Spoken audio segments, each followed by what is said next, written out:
Alright guys, it's your boy Newteddyera, and today we're going to be doing a deck profile of my Shaddolls. Me and Dave been, practicing and trying to figure out what's the best one to choose, Light Swarm variant or the Shaddoll, or the Artifact variant. Now, I'm going to give my little pros and cons of each one, and probably in a later video. I'm going to be doing a discussion video on that. Probably right after this or later on. What happened? And it's not cops outside or anything. Yeah, it's just the TV behind us. Sorry. So we're just gonna get right into it. So we have double Falco, one Hedgehog, of course, because nobody likes that card. Two Dragons, two Squamata, three Beasts, two Lila, three Raiden. As you can see, which one I preferred. 1 and 1. I might bump this up to 2, but again, like I said, with testing, it's going well with 1 and 1. 2 Chaos Orc and 1 BLS. Okay, those are the monsters. If I'm not mistaken, it's 21 monsters. Okay, alright. To the spells. 3 Shaddoll Fusion. The broken card of the deck. If you don't see this, you lose. So with that being said, we need to run the Hobins. Everybody knows his theory. 1 Soul Charge, 1 main deck Mind Control. Now, a lot of people were kind of upset that, well, not upset, but I looked at people's deck profiles, and everybody had this in the side. And it kind of really sucked. And sorry if you hear the AC in the background, because it just, ironically, when we started recording, just got louder. But, the Mind Control in the main. In the mirror match, this card is beautiful. When they tribute their construct to set a beast, and then you Mind Control it, and then you +2 off of it, that's just so dirty, and they get upset. Allure and Regeki. I do main deck the Regeki because again, like in my previous video I made about Dark Hole, if you have this in your hand, 9 times out of 10 you're winning, and I got out of a lot of bad situations with this card in the deck. Okay, Foolish, Charge of the Light Brigade, and Super Poly. I have a real love-hate relationship for Super Poly. Super Poly is only really good in the mirror match, yeah, because when they make Winda or Construct, you just do it back to them and they get upset. Alright, now on to the traps. Now again, I do not have Vanity's Emptiness, and I refuse to buy it. The card's $30. I'm not trying to deal with it. Once it drops, maybe again, I'll probably pick it up, but as of right now, I'm running main deck main deck traps that are real, I guess you would want to say. Bottomless and Compose. I know in the mirror match this doesn't really do much, but like you've seen in the other stuff in the deck, I have a lot of stuff for the mirror match and main decked already. So 1 Call, 1 Burst Rebirth. Now I did have 2 Burst Rebirth, but I was killing myself almost because think about it, already with Warning, that's 2,000, and 2 of these, that's 6,000 life points. You only have 2 more thousand to play with if people don't run upstarts. Right. So 1 and 1 actually worked. Getting Beast face down to draw 2, Falco to get Beast or get Hedgehog or Squamata or Dragon is just so good for your current situation. And doing this on your opponent's turn hurts them, because paying 2,000 setting whatever you need to set to get their plays will hurt them. And call it a Haunted, just call it a Haunted, Winda back, or a Construct, and then they're like, fuck. So that. Or BLS. Or BLS, yeah. And 2 Sinister Shadow Games. Not 3, because again, like I said with the Shaddoll Fusion, you go through your monsters relatively quick. So I think 2 is the perfect number. 3 you could have, but to me 2 is just fine. So that's 40.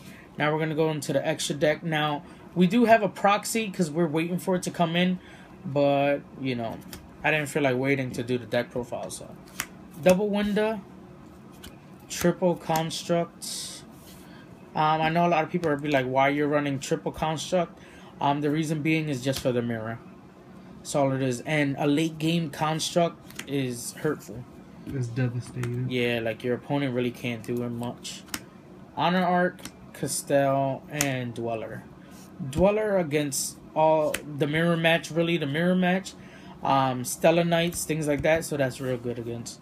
And Burning Abyss could eat a Dante dick. Now Synchros, Goyle, Black Rose, Michael. Michael is the one that's gonna be coming out for what is it called? Arcanite Magician, because Arcanite Magician in this deck is ridiculous. This is also good too when you can make it, but it's kind of hard to make it because Raiden is a 4, so you need 4 plus Hedgehog to make it. So it's kind of Crimson Blader. This card is beyond amazing in the mirror match. In any deck that needs to go big to beat you, so plain and simple, make this and just beat over whatever and you win. It's an auto win. Scrap Dragon, I didn't make it today at all, but there was a situation if I did make it, I would have won, but I only had 6 levels, so I had to make Goyo. Stardust Dragon, not Spark. If I get a Vanity's Emptiness, this will be Spark instead of Stardust, but I don't have Emptiness, so Spark doesn't need to be in here. And Leo as the 15th card, because you could make it with Falco and Construct Falco and Stardust Falco and an 8. Plain and simple. And Leo is scary. Alright, now onto the side. The side is really for more my locals and for against my friends and stuff. So some of the stuff is kind of like iffy or whatever, but I like them. They work. Caius, Ryza, Thunder King, and Lava Golem. Now, the reason Lava Golem is because a lot of times when you're winning, your opponent, or when you're losing, your opponent tries to overextend to just get over the couple cards that you have, and then they pass turn. So they have 2 big-ass monsters or 3 monsters. Now, yes, it's 3,000, but being ordered to take their monsters that you can't get over, like Leo or something like that, Leo and let's say Dweller, and that hurts this deck completely because the only way to get over Leo is taking Leo, so you mean, or destroying Leo. So that's the only out, other than Honor Arc, or no, Honor Arc targets too.